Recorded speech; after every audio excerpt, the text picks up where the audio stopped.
Amigas, bienvenidos como siempre en Buena Hora. Su servidor Mario Villegas listo para compartir con ustedes hasta las 3 de la tarde de este día, martes 30 de septiembre.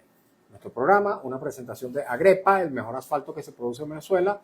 Agrepa, gente seria, asfalto de primera, del servicio geriátrico del doctor Argenis Portillo. Consulta previa cita por el teléfono 0414-309-0806. 0414-309-0806 y de Faena, el gym que te sigue el ritmo. Amigos, como todos los martes, a partir de las 2:30 tendremos nuestra sección especial Siempre Caracas, de la mano de los municipalistas Carlos Rodríguez y Ángel Cacique. En la primera parte del programa vamos a estar hablando con Gustavo Márquez Marín. Él ha sido parlamentario, es ingeniero, ha sido dirigente político y hoy es dirigente de una organización que se denomina Plataforma Ciudadana en Defensa de la Constitución. Así que voy a darle de una vez cordial bienvenida. ¿Cómo estás, Gustavo? Hola, Mario. Gracias por la invitación. Bien, bienvenido, Gustavo. Y me gustaría de entrada la noticia del día, por supuesto. Este decreto de conmoción exterior que ha dictado el presidente de la República. Este es un decreto que se ajusta a la Constitución, se ajusta a los parámetros constitucionales. ¿Qué es lo que piensan ustedes en la Plataforma Ciudadana por la Constitución? Y luego le entramos al tema de la presencia naval, militar, norteamericana en aguas del Caribe y también cómo piensan ustedes que podemos salir de este embrollo tan complicado, tan peligroso en el que se encuentra metido nuestro país. Sí.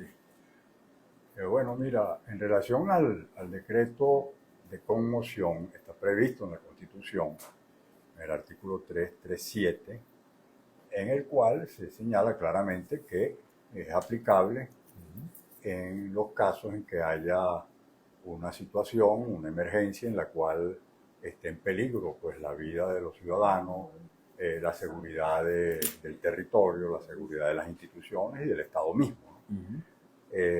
Yo diría que partiendo de esa definición, teóricamente pues es pertinente, digamos, el decreto en la medida en que efectivamente estamos frente a una amenaza real de que pueda generarse un conflicto violento, armado, una posible invasión, en este caso de Estados Unidos. Y ya de hecho, pues hay una situación de emergencia en la medida en que la colocación de ese grupo de la Cuarta Flota del Comando Sur de los Estados Unidos frente a las costas venezolanas, de hecho constituye una suerte de bloqueo para libremente poder hacer uso de la zona económica exclusiva. Eso afecta directamente, particularmente afectado a lo que constituye pues la actividad pesquera, ¿no?, del país. Realmente es una aventura, ¿no?, salir a la mar a pescar cuando realmente se dispara contra en pequeñas embarcaciones, como ya ocurrió, 17 personas fallecidas, supuestamente solo por la sospecha de que venían con cargamento de droga, y sin fórmula de juicio pues fueron liquidados en alta mar. Ya eso constituye pues una muestra de la situación que estamos viviendo. Más todavía cuando se anuncia que el presidente Trump se reúne hoy con los generales del Pentágono para decidir lo que van a hacer en relación al caso de Venezuela. Es decir, son movimientos que se vienen dando, no son inventos, no son fantasías, son realidades. Y obviamente hay razones para eso. Sin embargo, yo sí quisiera decir lo siguiente, ¿no? Hay que recordar que la Constitución señala que no se suspende el derecho a la vida, al debido proceso, el derecho a, digamos, a una serie de garantías, sobre todo lo que tiene que ver con los derechos humanos intangibles, que son pues inherentes a las personas y que por lo tanto no quedan suspendidos. Y especialmente el derecho a la información, la libertad de información. Y también el derecho a la información. Tienes razón. Gracias por la acotación, Mario. Y en ese sentido, pues creo que habría que hacer una reflexión, ¿no? Es natural que algunos se preocupen cuando se hace este decreto, entre otras razones porque se piensa, bueno, pues ya en el país hay una problemática que estamos viviendo, porque hay desaparición forzada, es un hecho público y notorio, en la medida en que, por ejemplo, pongo el caso de Macario González, quien desapareció hace 15 días, parece ser que una comisión del Estado, fue del órgano de seguridad, fueron y lo detuvieron y no se sabe absolutamente nada de él. Bueno, eso es una violación del derecho que por cierto, es el que no se suspende justamente, así como no se suspende todo lo que tiene que ver con la tortura, los tratos crueles, el evitar que los familiares visiten a los presos, o por ejemplo detener a los familiares en lugar de las personas que teóricamente quieren detener.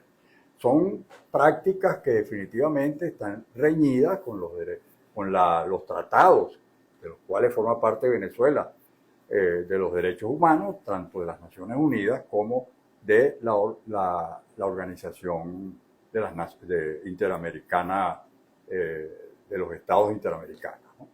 De los derechos humanos.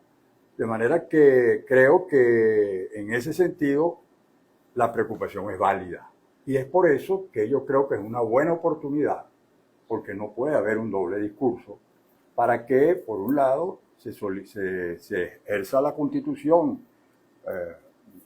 haciendo este decreto, pero se viola la Constitución, por otro lado, con esto que acabo de señalar, la persecución, la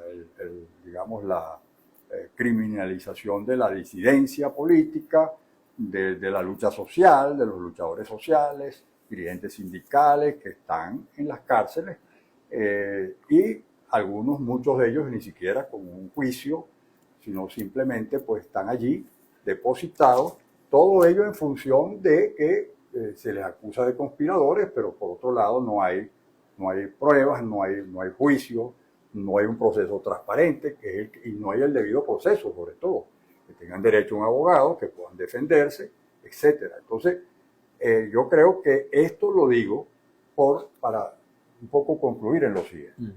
Estas medidas son necesarias, las que acaba de tomar el gobierno, sí, pero también es necesario un llamado al gobierno en el sentido de que es necesario que le dé una pausa pues a esto, porque estamos frente a una agresión externa.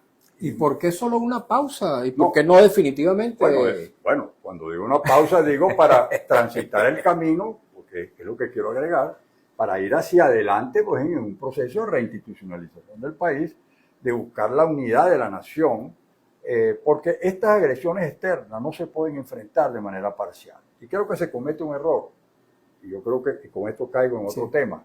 Se comete un error cuando se partidiza, se politiza la defensa de la soberanía nacional. Cuando se hacen actos en nombre del PSUV, de los mecanismos organizativos, se confunde el Estado con el partido, eso realmente no contribuye a lograr la unidad nacional requerida para enfrentar un enemigo externo que bien sabemos que no viene por razones de que está luchando contra el narcotráfico, ni mucho menos, sino que está allí solo por una razón, porque le interesan los recursos petroleros venezolanos, los minerales estratégicos que tiene Venezuela, la ubicación geopolítica del país y lo que ellos representan.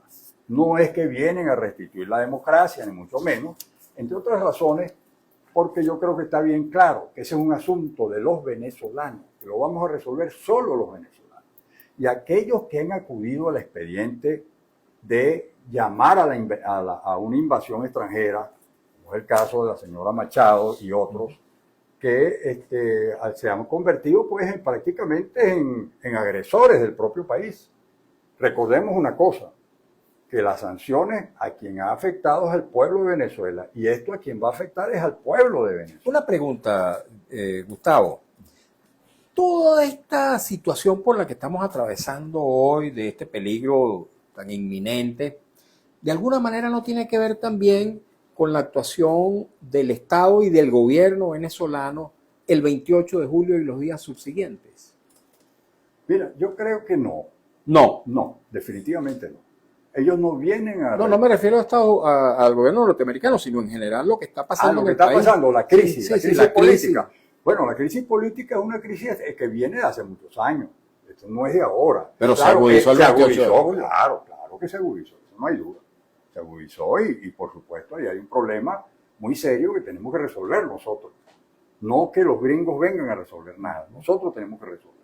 Y el problema es que hubo unas elecciones en las que se suspendió, digamos, los resultados, no se dieron los resultados por mesas de votación y se hizo una proclamación fuera del marco constitucional y de la ley. Y para mayor gravedad de esto, el Tribunal Supremo de Justicia avaló prácticamente esto. Entonces, ahí estamos frente a un problema muy serio de legitimidad que tenemos que resolver. Pero tenemos que resolverlo nosotros en primer lugar. Tiene que ser una salida soberana, eso lo quiero recalcar, porque nadie va a venir a Venezuela simplemente a restituirnos la democracia, ni mucho menos. Ok, te pregunto entonces yo ahora, porque es parte de las cosas que quería consultar contigo. ¿Cómo salir de este embrollo? ¿Cómo salimos de esta crisis tan terrible en la que hay una presión internacional motivada, como tú dices, por intereses que pueda tener el gobierno norteamericano en los recursos naturales de Venezuela, pero a la vez estamos viviendo en el país una situación crítica en la que no se respetan los derechos humanos, no se respeta la soberanía popular, en fin? ¿Cómo salimos de todo esto, Gustavo? Fíjate, yo creo sinceramente que en esto pues hay que, en primer lugar, repito, definir con claridad tres cosas. La salida tiene que ser pacífica, porque ninguna salida por la fuerza va a conducir sino a la fuerza. Es decir, por ejemplo, si aquí se produce efectivamente una invasión de ese tipo, puede desencadenar una guerra civil, la destrucción de la infraestructura, cientos de muertos, no sé cuántos, etcétera. ¿Y cuándo termina eso? No lo sabemos. Entonces, eso no es ninguna salida, porque además al final de ese proceso violento, ¿qué va a terminar después? No lo sabemos. Entonces, lo que hay que entender es que lo que tenemos que evitar la guerra, evitar la violencia. En segundo lugar, tiene que ser una salida, digamos, constitucional. La Constitución es, digamos, la carta que nos une a todos. De hecho, fue aprobada por todo el pueblo de Venezuela al final, porque en el 2007, cuando se ratifica, somos todos los venezolanos los que hemos aprobado. Ahí están los elementos, los mecanismos para resolver la crisis. Afortunadamente, es una constitución que tiene salidas, ¿no? Tiene posibilidades de salir. Por ejemplo, te puedo mencionar una. La posibilidad de convocar a un referéndum consultivo al pueblo de Venezuela para que el pueblo diga si quiere o no que se relegitimen los poderes. ¿Con el mismo Consejo Nacional Electoral? No, claro que no, por supuesto. Ese Consejo Nacional Electoral, más bien hay que someterlo a un juicio, pues, porque es un Consejo Nacional Electoral que es el principal responsable. Porque, por supuesto, que uno tiene que decir, no, es que Maduro es responsable, los otros son, claro que son responsables. Pero el principal responsable es el Consejo Nacional Electoral, que simplemente no cumplió con su función, pues, de dar los resultados y de hacer la proclamación de acuerdo a cómo se expresó el pueblo de Venezuela. Okay. ¿Cuál es la otra característica de la salida que tú postulas? Primero, pacífica, segundo, constitucional y tercera.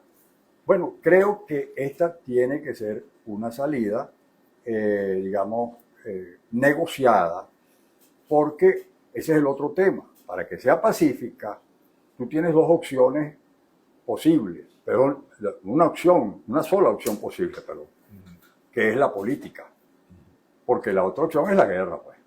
¿No? Ya lo descartamos, entonces es la política. Y si es la política, tenemos que hacer un reconocimiento de la realidad tal cual es y quiénes son los actores que están en el territorio. Porque ya estamos hablando de la política, no de la ley, no de lo que dice la carta, no, sino cuáles son los factores que están dentro del territorio para determinar exactamente, digamos, un proceso de negociación que implique, digamos, volver a la Constitución. Pero fíjate, Gustavo, yo digamos que en teoría, conceptualmente, comparto que aquí hay que buscar una salida pacífica. En eso yo no tengo la más mínima duda. Sin embargo, te recuerdo, y me gustaría que respondieras a esto, que voceros importantísimos del gobierno, especialmente Diosdado Cabello, siempre han insistido en que ellos no van a entrar al gobierno ni por las buenas ni por las malas. Sí, eso es así, ciertamente. Esos son los actores. Están ahí. Ahora, ¿eso significa que eso es lo que va a ocurrir? No sé, te pregunto. Todo depende de los otros actores, de cómo se muevan los otros actores en el territorio. Si él estuviese solo ahí, bueno, sí. Entonces, de acuerdo a su criterio, ellos se van a quedar toda la vida en el poder. Y punto, pues. Y no hay más nada que hacer. Pero, de acuerdo, eso no ocurre en ningún país del mundo. Es otra cosa, para que un país pueda trascender de cara al futuro, una nación, la nación es mucho más que Diosdado Cabello, la nación somos muchos venezolanos, actores diversos que hay en este país, que queremos a Venezuela y que creemos en la democracia. Porque la democracia precisamente es lo que garantiza que podamos vivir en paz, que pueda haber entendimiento, diálogo, política, es decir, posibilidad de que, bueno, no estamos de acuerdo en esto, vamos a resolver esto de esta manera, pero siempre en el marco jurídico de la Constitución, de los derechos, que se reconozcan a todos para irlo logrando. Ahora, ¿cómo construir un escenario de ese tipo? A ver. Bueno, yo creo, en primer lugar, repito, es descartar la salida externa, descartarla completamente. Y quiero insistir en esto, aquí no estamos hablando de la comunidad internacional, porque se confunde mucho. Sí. Dice, no, es que es la comunidad internacional. No, aquí no hay ninguna comunidad internacional, todo lo contrario. Este señor Trump y el propio Rubio lo dijo claramente, a mí no me importan las Naciones Unidas, yo hago lo que me da la gana, porque yo tengo el poder, tengo la fuerza. Es decir, ellos están demoliendo el derecho internacional ahí como vienen actuando, ¿no? Entonces, dejemos claro eso. Ahora, si aquí tuviese la comunidad internacional, los organismos multilaterales, se reuniera el CELAC, se reunieran los otros organismos y comenzaran a decir, bueno, ¿cómo ayudamos a Venezuela? No metiéndose ahí, pero sí, ¿cómo lo ayudamos? Promovemos un diálogo, hacemos que... Eso es otra cosa, ¿ves? Una cooperación de ese tipo. Pero, volviendo al punto, el diálogo tiene que ser interno. Tenemos que promover un diálogo interno. Y ese diálogo tiene que darse a partir de las tensiones sociales que existen en el país. Aquí hay un problema, por ejemplo, del salario. Un problema del nivel de ingreso de la gente. De un proceso de empobrecimiento de la población.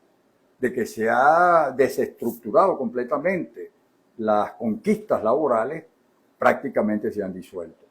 Entonces, tiene que haber un diálogo, por ejemplo, real, para discutir una agenda que permita, en primer lugar, tratar ese tema, y los actores que están allí, en ese espacio, fundamentalmente los trabajadores, tienen que ser tomados en cuenta. Y aquí no estoy hablando de una representación de los trabajadores, de una burocracia, no. Los trabajadores, la gente que todos los días labora y vive de su salario.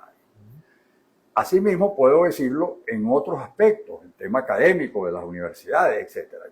Pero además lo más importante, que creo que es la preocupación tuya, mía también, y es que cómo volver a la legitimidad, cómo volver a tener un gobierno que pueda tener la legitimidad plena de toda la nación, ¿verdad? Y un mandato pleno. Bueno, la única manera es hacerlo por la vía electoral. La vía electoral, pero una vía electoral, por supuesto, una vía electoral que realmente exprese la soberanía popular, ¿no? Y no sea conculcada. Entonces, ¿es posible llegar a eso? Yo creo que sí, chicos. Mira, si Colombia, por ejemplo, el caso de Colombia, con el tema de la guerra que ha habido allá, se han sentado, han negociado en plena guerra, ¿cómo no lo va a poder hacer Venezuela? Quien pretenda rechazar eso es simplemente que lo que está demostrando es gran debilidad, muy gran debilidad. Yo digo una cosa, por ejemplo, si el presidente Maduro ganó las elecciones, ¿por qué no publica los resultados? Y se acaba el problema. ¿No será que no ganó? Bueno, puede ser que no ganó, pero si no ganó, tiene que aceptar que no ganó, porque esas son las reglas de la democracia. Esa es la posibilidad de que haya paz, ¿no? Entonces, ahí está el punto, justamente, la transparencia. Y eso hay que irlo trabajando, logrando, y en primer lugar tiene que haber dentro de la oposición que yo no la llamo oposición, yo hablo más bien de la sociedad democrática, que es mucho más amplio Sí, por que partidos o grupos de partidos que de paso un liderazgo que está bastante gastado y desprestigiado, pueda dentro de ese marco de los movimientos sociales, de los nuevos factores, de la juventud, de distintos factores que tienen que participar pensando en este proceso de ir hacia una transición pacífica, organizados, articulados. Tú me dirás, pero ¿cómo va a ser eso si se está reprimiendo, se está persiguiendo? Bueno, eso hay que hacerlo, como han hecho todos los pueblos del mundo, para poder salir adelante frente a problemas como el que estamos viviendo en Venezuela. Y como hizo nuestros antecesores, ¿no? Lo hicieron, por ejemplo, cuando se planteó la dictadura de Gómez, que duró no sé cuántos años. Y 27 años. 27 años, después vinieron otros, vino Pérez Jiménez, etcétera. Hubo un proceso, y creo que nosotros estamos viviendo un proceso similar de otro tipo, de otra naturaleza, por supuesto, no es lo mismo, pero en el que corremos el riesgo, pues, estamos frente a un dilema, o vamos hacia dos cosas, ¿no? Yo lo veo así, hacia convertirnos en una neocolonia de los Estados Unidos, que es lo que nos ofrece María Corina y Edmundo González, lamentablemente, independientemente, y aquí quiero decir esto, independientemente de que González haya resultado ser el que obtuvo la mayoría de los votos, vamos a suponer que haya sido así, yo no lo estoy afirmando aquí, simplemente digo, supongamos que sea así, ¿verdad? Bueno, él obtuvo allí una cierta legitimidad, vamos a llamarlo así, una legitimidad que no fue reconocida institucionalmente. Pero esa legitimidad se pierde. La legitimidad no es permanente. La legitimidad te la da el pueblo te da un mandato, pero todo depende de cómo tú te comportas. Y ahí no vale solo quién gobierna, sino aquel que quiere gobernar. ¿Cómo se comporta ese señor que quiere gobernar al país? Si se monta en el barco, se monta en la flota para venir a invadir a su propio país. ¿Cómo es eso? Eso está violando, no solo que está violando la Constitución. Pero eso está planteado, te pregunto. Que él... Eso está planteado. Que él vaya... No, él no es una metáfora. Oye, yo lo digo como metáfora, pero lo que sí está planteado, porque hemos visto todo el escrito donde sale él con María Corina Machado respaldando el operativo militar que viene para Venezuela. Eso para mí es lo mismo. O sea, él no está montado en el barco, pero casi lo está. Si pudiera, lo tuviese. Porque realmente de eso se trata. Entonces, para mí, esa legitimidad se pierde. Y simplemente lo que hay que abrir la carta a la Constitución es un elemento fundamental, pero más allá de eso es el sentido común. Oye, ¿cómo si tú vas a gobernar tu tierra, traes un agente externo para que se meta en ella y violente la soberanía? Te pregunto ahora y entonces, supongamos, tú dices que Edmundo González no tiene legitimidad, ¿verdad? No la tendría porque la perdió, según lo que tú acabas de decir. Y si el presidente Maduro no ganó las elecciones, con lo cual entonces no es presidente, tampoco tiene legitimidad. Estamos ante dos ilegítimos, uno que la perdió y otro que no la tuvo nunca. Claro, porque lo que pasa es que la legitimidad no es una cosa como la legalidad. Ajá. Es decir, Maduro, digamos, tiene la legalidad. La legalidad no en el sentido que está cumpliendo la ley, sino que las instituciones lo invistieron a él como presidente. A él lo invistieron. Ahora, que esas instituciones actuaron al margen de la Constitución y la ley es un acto espurio, por lo tanto ahí hay un problema de legitimidad. Y de legalidad también, ¿no? Bueno, de legalidad también. Y de legitimidad. Sí, de las dos cosas, pero lo que quiero hacer De hecho, tú mismo habías dicho hace unos instantes que el Consejo Nacional Electoral proclamó a Maduro al margen de la legalidad. Bueno, eso es lo que estoy diciendo, que él desde el punto de vista institucional fue proclamado por las instituciones, que dice la Constitución, en este caso el Consejo. Lo que pasa es que esa proclamación es espuria porque no cumplió con lo que establece la Constitución. Es un fraude constitucional. Entonces, en ese sentido, digamos, me refiero a Maduro concretamente, ahí hay un problema de una legitimidad que se discute de Nicolás Maduro, pero también está en discusión la legitimidad de Edmundo González. ¿Qué hacer frente a una situación como esa? Ahí es donde digo que las cosas son relativas. Lo que hoy es, mañana no es. Y entonces tenemos que buscar la manera, y ese es el objetivo principal, de salir de esta crisis política, pero sobre todo en primera instancia, porque defender la soberanía no es defender al gobierno. Yo defiendo la soberanía, a pesar de que estoy en contra del gobierno. Se puede estar en contra del gobierno y a la vez defender la soberanía. Sin embargo, tú mismo has llamado, hace unos instantes, ya tenemos que terminar, tú mismo has llamado a que el gobierno no tiña, claro, con por sus supuesto, banderas partidistas, claro, la defensa de la soberanía. Exactamente. Eso tiene que hacerlo, y ahí el gobierno tiene digamos, es el actor principal, es el que tiene que marcar la pauta. Y creo que el discurso de Castro que leyó Maduro en un acto que hizo en el de Cipriano Castro, en el Salón Elíptico, bueno, allí dijo dos cosas. Uno, que él se quedaba a un lado si fuera necesario, y la otra es que iba a soltar a los presos políticos. Y yo le digo entonces al presidente Maduro: suelte los presos políticos, ¿no? Declare la amnistía general. Ese es un gesto que puede contribuir a avanzar en un proceso de reencuentro de los venezolanos para ir buscando esa unidad nacional que necesitamos para enfrentar la agresión extranjera. Muchas gracias, Gustavo. Gracias a ti. Gustavo Márquez Marín. Él es ingeniero, representante de la Plataforma Ciudadana en Defensa de la Constitución. Por cierto, les invito para que mañana a las 10 de la mañana sintonicen una entrevista que voy a estar haciendo junto con mi hermano Vladimir Villegas a la antigua secretaria privada de Jaime Lucinchi, Blanca Ibáñez. No se lo pierdan, va a ser muy interesante esa entrevista. Y ahora quédense un ratico en espera, porque dentro de breves minutos tendremos nuestra sección especial de los martes, Siempre Caracas, junto con Carlos Rodríguez y Ángel Cacique. No se vayan.